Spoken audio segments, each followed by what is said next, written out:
Hello and welcome to the September edition of The Lead Out. I'm Alex Ballinger and alongside me is ex-professional rider and founder of Le Col, Janto Barker. Before we get started with this week's show, let's take a look at the headlines.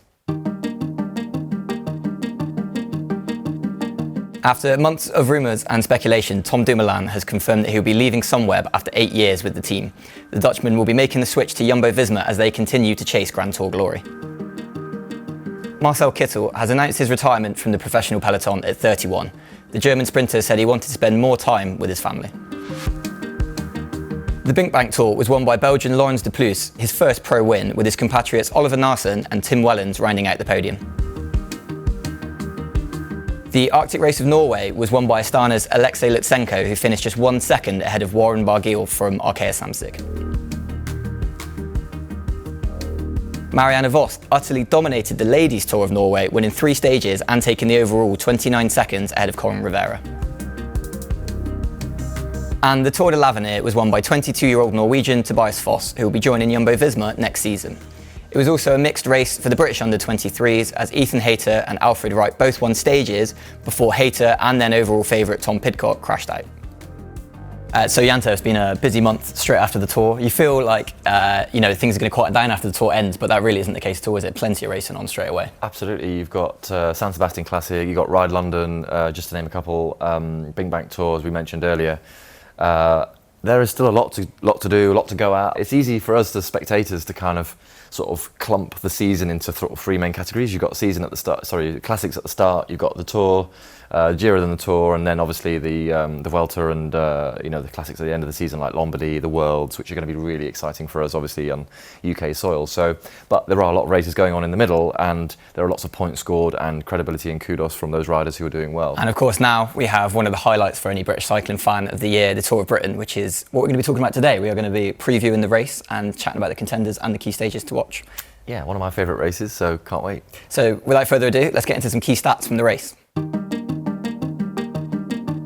So the 2019 edition of the Tour of Britain is 8 stages starting on September 7th and finishing on September 14th, over 1,250 kilometres this year. We have 1 individual time trial at 14.5 kilometres long in Worcestershire, which starts and finishes in Pershore. Then we also have stages in Glasgow, Newcastle, Birkenhead, then as far south as Burton, Dassett in Warwickshire, before we head back up the country to finish in Manchester. So, Janto, as an ex-pro, what are your thoughts on the route this year for the 2019 edition? It's an interesting question because actually the Tour of Britain often lends itself to a certain type of rider, and that's quite similar most years. So without being too boring about it, but basically there is a combination of strengths that a rider to win the Tour of Britain needs, and if there's an individual time trial, which there isn't always, then definitely that needs to be one key strength, because one of the most obvious places to gain time or lose time is in that time trial. Last year it was a mountain team time trial, which was quite unique and different, and sort of changed the dynamic of the time trial aspects to the race, but this year it's an individual time trial, so that will be really, really important. Secondly, and I know that teams who are going for GC overall do this, they isolate the stages that matter for a GC perspective, and then obviously the ones that don't matter, and they obviously create a key focus around what they're going to do and how they're going to set themselves up to maybe attack the race or do something in particular on that stage to make sure that they maximise that opportunity. So obviously the time trial, and then I think it's the Burton Dassett stage, which potentially will create some gaps, and then if there's someone who's strong enough can go off on their own or create a combination of other riders that they can then beat in the time trial, that's something that they'll focus on and try and achieve in the outcome. So stage 1, going to be an important stage, longest stage of the race, from Glasgow to Kirkcudbright in the southwest of Scotland. What does it mean to have the longest stage of the race on the first stage, you think? It doesn't really make that much difference, to be honest. Pros at this level are used to anything up to 250k stages, or classics are even above that. The thing I would say is Scotland does have a lot of climbs that will be uncategorised, and while there's only 3 that are on the profile, they will still have quite a tough day out, and it does sap your legs. And while all the climbing and altitude gain is not done in one big climb like you get in the Tour, it does add up, and if the teams really want to put the hammer down, then you will start to see people getting dropped and gaps starting to occur. So yeah, the other thing that happens or can happen on a first stage is there's a big breakaway, so it might be 20-25 riders who are really keen for the overall, actually get together. There is a split, and then everyone's represented, and suddenly the groups behind don't need to ride, and no one's got the strength now to bring that back, and then it goes and gets 15 minutes, which has happened before. Yeah, the breakaway is something that all the riders who are up for GC will need to keep an eye on the first day.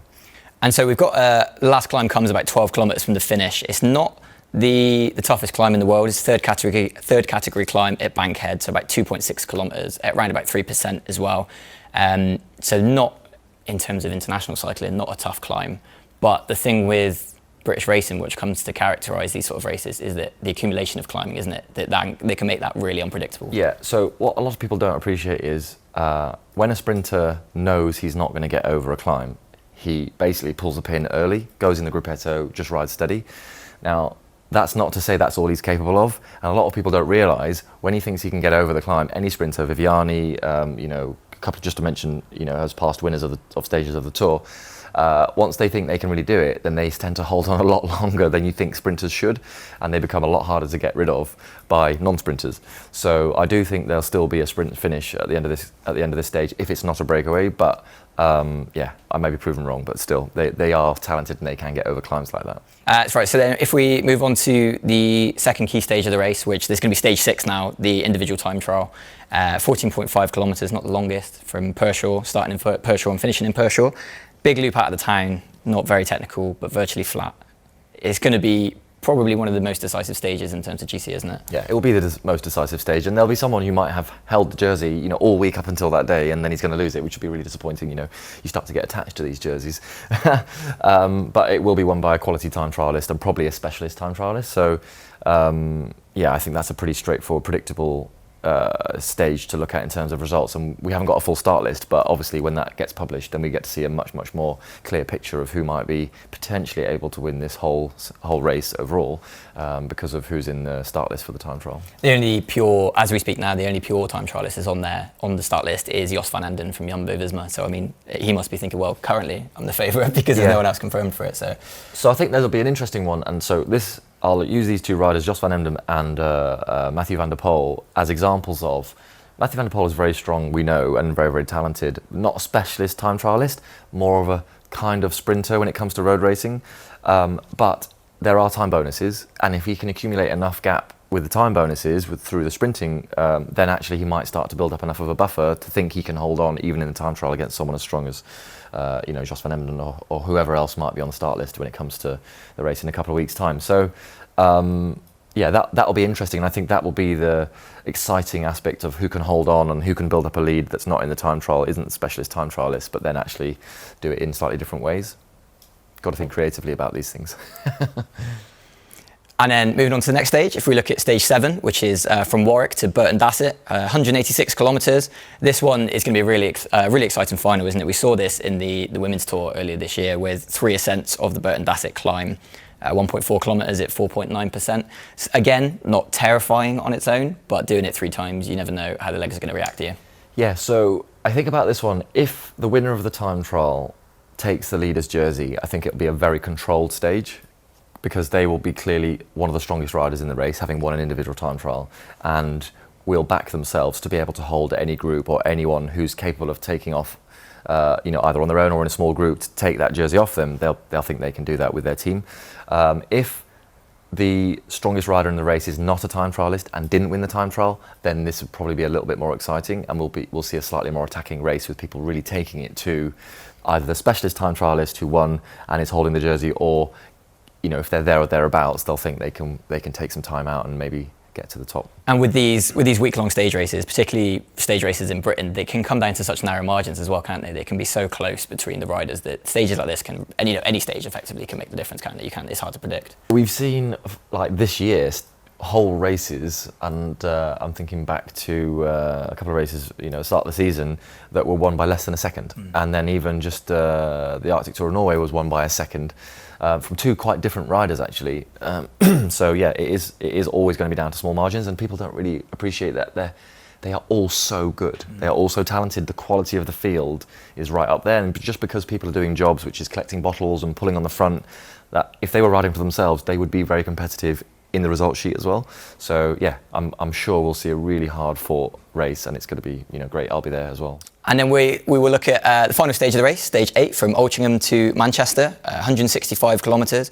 This is not going to be the processional sprint stage that you tend to get from a lot of, every final day of stage races. We've got 2,000 metres of climbing, 3 categorised climbs. One of them is Ramsbottom Break, 1.3 kilometres at 8.8%. So it's not going to be an easy day still, is it?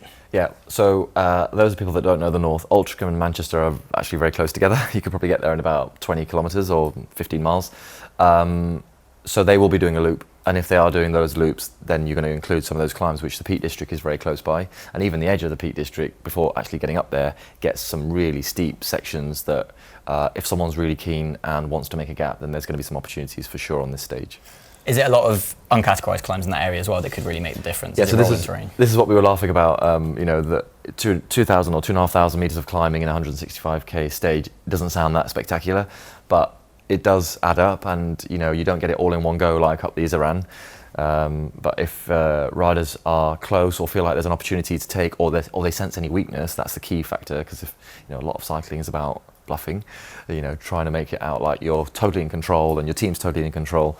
But these stages can throw up a surprise, and if someone's really strong and going well, and let's not forget that the last stage is going to be stage 8, and there will be fatigue in the legs, and if teams have been riding all week, there will be some gaps occurring and potentially some opportunities to take if someone's got really good legs in the last couple of days. Right, so those are the key stages then. Let's have a look at the contenders. I suppose the first rider that is confirmed to be riding that we should talk about is Mathieu van der Poel, who it's going to be really exciting to see him racing on British roads, isn't it? Yeah, one of the most exciting riders as a massive fan of the sport, and having watched some of his results over the last couple of years, obviously, not to mention the obvious Amstel Gold win, which was just incredible, but he is so talented, and he's creating exciting results on and off-road, which is just almost unthinkable that he can be that competitive in both competitions. The terrain's going to suit him really well, I think, isn't it? Because he is so fast in a sprint finish, as we've seen countless times this year. But then also he's so good in a hard attritional race. That cyclocross mountain bike background it means he can get over all sorts of terrain as well, can't he? So it should really suit him. So far from the start list, his biggest sprint rival is going to be Dylan Groenewegen from Jumbo-Visma. Now, I've always had the kind of shaky belief that Groenewegen on his day is the fastest sprinter in the world, which he can show sometimes, but he hasn't been the dominant sprinter really this year, has he? He hasn't been the out and out fastest. He's had a couple of difficult times, like he was top favourite to win stage 1 of the Tour and crashed with 15k's to go in the same crash that Geraint Thomas came down in. In the end, his teammate won, which was great. But yeah, I do think he's slightly missed, whether it's, cycling is a lot about odds, and you put yourself in a safe position, or you put yourself, and there's almost instinct in it. So maybe he's lacking a little bit of instinct to really deliver on his result, because I wouldn't argue with you, and I think you're probably close to right. On his day, he can be the fastest guy in the world. And he's definitely more of a specialist sprinter than Mathieu van der Poel. So if it was a head-to-head, then it's a Groenewegen, favourite for me, definitely every time. Also, Mike Teunissen, the guy who won the stage, Groenewegen's teammate who won the first stage of the Tour de France, he is there as well. And they seem to have a few issues with miscommunications from what I've seen in their sprints of late, where there's been times when Teunissen has finished in front of Groenewegen despite being his lead-out man, which is kind of, in sprinting, you don't do that, do you? Well, it's frowned upon, yeah. When you say communication issues, like, oops, my radio fell out and I'm not doing the lead out anymore. I don't know, maybe not. Maybe they're genuine.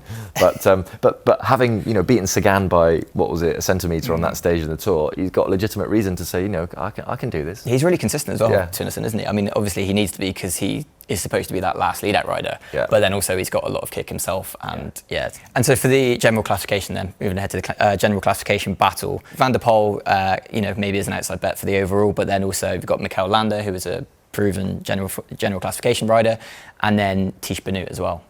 Those are probably the two guys that are the most likely to win it from what we've seen so far. Yeah, I think Mathieu van der Poel should be put in the GC category, just because he can't not be. But there's no one that really stands out massively, so I'm sure Mikel Landa, with the right type of climbing, would probably start to eke ahead. Well, he would definitely eke ahead out of the group that we've got, or the names that we've seen so far, but it just doesn't provide that opportunity for him, so he becomes less of an obvious.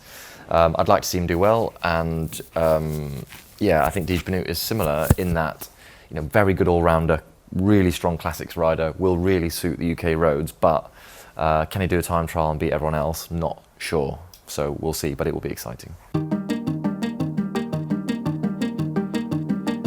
So right, that leads us on to a bit of a discussion topic then. This was asked, someone asked me on Twitter during Ride London actually. They wanted to know which was the most prestigious race in Britain, on British soil.